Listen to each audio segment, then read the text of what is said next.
na makatulong sa kanila upang maiwas po natin sila sa mga issue.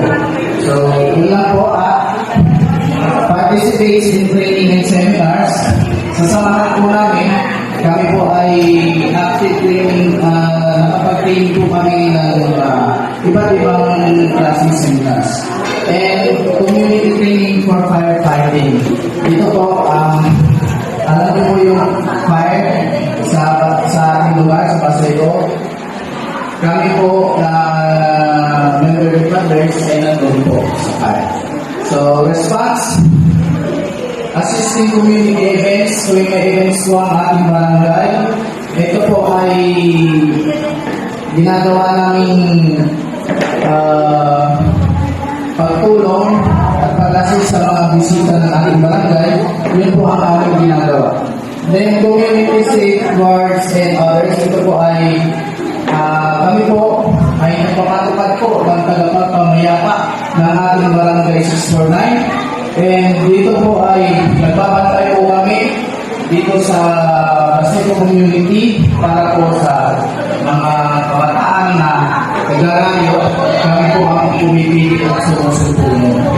And 5 volunteers, dito po ay nagpo-volunteer po kami sa fire. So yun nga po, sinabi ko nga po sa inyo na ang fire sa Paseo ay halos lahat po ay others. And totoo ba yun, Bern? So Totoo ba yun? Nagbibigay po kami ng medic assistance. Then syempre po, hindi na po basta-basta dahil kami po ay well-trained po ng medical. So yun po ang ginagawa namin na pag-assistance sa ating barangay sa Paseo. And disaster evacuation assistant, ito po once na nagbigay ng baba sa amin ang barangay na mag-a-assist na kami sa evacuation center, kami po ang gumagawa ng paraan na mailigtas namin yung mga tao sa tamang lugar. So kami po ang mamalis at mag-assist. The recovery and rehabilitation, dito po ay road clearing after disaster. Dito po ay nagbibigisa po kami ng kalsada. Dito po ay nagbawalis po kami.